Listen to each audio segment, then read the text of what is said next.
Hello friends, and welcome to another episode of The Great Voices. Today, Roberta Peters, the delightful American coloratura soprano whose bright and bubbly stage presence, fabulous comedic timing, and pinpoint accuracy of her singing in some of the most challenging roles in the operatic repertoire led to a 35-year career at the Metropolitan Opera. She was born Roberta Peterman on May 4th, 1930 in the Bronx. Neither of her parents were particularly musical, her father Solomon being a shoe salesman, but the young Roberta loved to sing and displayed a very promising voice even at a very early age. Family friend Jan Pierce, leading tenor at the Metropolitan Opera, suggested she begin formal voice lessons and arranged for Roberta to begin work with the demanding but brilliant vocal coach William Herman when she was just 13 years old. In addition to voice lessons, Herman also ensured that Roberta learned French, Italian, and German. By the time she was 19, Herman felt that she was ready for the big time and introduced her through Pierce to the legendary impresario Saul Hurok, who lined up an audition at the Metropolitan Opera. No small steps for Roberta. Stepping onto the stage at the Met, the young soprano knew that somewhere out there in the darkened auditorium was the Met's autocratic general manager Sir Rudolf Bing. Bing had Roberta sing Der Holle Rache, the Queen of the Night's aria from Mozart's Die Zauberflote, over and over again as he moved from seat to seat in the auditorium, making sure that she could be heard in every corner. Suitably impressed, Bing drew up a contract with Roberta slated to make her Met debut early in 1951. But fate had other plans, and mid-afternoon on November 17, 1950, the phone rang. Nadine Conner had taken ill, and Roberta would be making her Met debut that evening as Zerlina in Mozart's Don Giovanni. While she had the role well in hand, she had never sung it on stage before, and certainly not with only a few hours' notice. Whatever nerves she had didn't show, and critics were unanimous in their acclaim, with one writing that she never faltered in what seemed an ideal embodiment of the peasant bride, and her gaiety and charm pervaded the scenes in which she appeared. Her voice was clear, accurate in pitch, and focused and lovely in quality. That she was often referred to in these early reviews as a little girl can only be viewed as a product of that era. Now, I've always wondered if Roberta ever guessed that her auspicious debut would lead to one of the longest associations between a singer and the Metropolitan Opera. Her career there spanned an awe-inspiring 35 years, and during that time she specialized in roles that called for absolute precision in coloratura and lively and occasionally fiery stage deportment. Her next two roles at the Met showcased both of those aspects of her artistry: the Queen of the Night, with her stratospheric high notes and rapid-fire coloratura, and the feisty Rossini, in Rossini's Barber of Seville. Roberta's Rossina is in total command of the situation from the word go, easily twisting Dr. Bartolo around her little finger, and even surprising the wily Figaro in their lively duet in Act 1. Some may prefer a mezzo-soprano in the role, but it is well nigh impossible not to enjoy Roberta's take on Rossina. Here she is singing Una voce poco fa from the Saturday afternoon broadcast of 1957.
Roberta also added Susanna in Le Nozze di Figaro to her repertoire later in the 1951 season, singing opposite one of her favorite partners, Cesare Siepe, who sang the title role. They make for a delightful and winning couple, befuddling the count at every turn. She would often appear as Zerlina opposite Siepe and Don Giovanni, with their duet La Ci darem la mano always being a highlight of any performance. Roberta's outgoing personality offstage made her a natural for the early days of television, when opera singers regularly appeared on prime time. Ed Sullivan loved her, and she appeared on his show on 41 occasions over the years, including singing Rosina and Figaro's duet with Robert Merrill. The two were even briefly married, something which Roberta and Bob both realized was a mistake, and they remained great friends after the divorce papers were signed. As Roberta's career progressed, new roles continued to come her way, each played to her strength as both a singer and a comedienne. The spunky maid Adela in the English-language version of Die Fledermaus by Johann Strauss was a hit, and her Despina in a new production of Mozart's Così fan tutte, also given in English, was praised by critics for being spontaneous and delightful. Two new Donizetti heroines, Adina in L'Elisir d'Amore and Norina in Don Pasquale, were also a perfect fit for her. Like Rosina, Adina is a force to be reckoned with, and I doubt that Nemorino would have much of a chance if he ever stepped out of line after the wedding.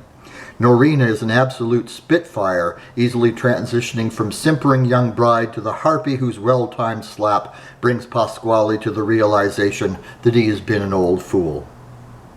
While not always associated with the operas of Giuseppe Verdi, Roberta did feature in two of the great master's operas at the Met. Her Gilda in Rigoletto was one of her few dramatic roles, but how marvelously she spins out the long lines of Caro Nome, all capped off with a high note that never failed to bring down the house. Her acting of the role was superb, full of pathos, and when partnered with someone like Leonard Warren, the father-daughter duets in the opera were emotional high points of any performance. In her rare trouser role, she was bright and perky as Oscar in Imbolo and Mascara. Oscar, of course, serves to add some comic touches to the more somber tone of the opera, and Roberta certainly did that in her 5 broadcasts of the role. Rudolf Bing, the general manager at the Met, liked to give his audiences what they wanted, so singers were often cast in the same roles over and over again from year to year. Roberta spoke many times during her career and in retirement that she regretted not having more outings of Donizetti's Lucia di Lammermoor, but once Dame Joan Sutherland arrived on the scene, her opportunities became few and far between, and broadcasts in 1958 and 1964 still allow us to appreciate her skill in the role. Her long Met career came to an end on tour with a Rigoletto in Boston on April the 24th, 1985. In all, she sang 515 performances at both the old and new houses, and left as one of the most beloved artists in the history of the Met. Many of her television appearances are available on DVD or on YouTube channels, and her large discography includes both opera and musicals such as The King and I and Carousel. So why do I feel that Roberta deserves her place among operatic royalty? She is one of those rare artists who jumps through your computer or stereo speakers into your home, engaging, endearing, and scintillating. While she wasn't always content with her management-limited repertoire, she excelled in all of her roles. As a final tribute to both her stunning coloratura and her skills as a comic, here she is as Hoffman's mechanical love interest Olympia in the Saturday afternoon broadcast of 1955.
Fiery, feisty, phenomenal. Roberta Peters, one of the great voices.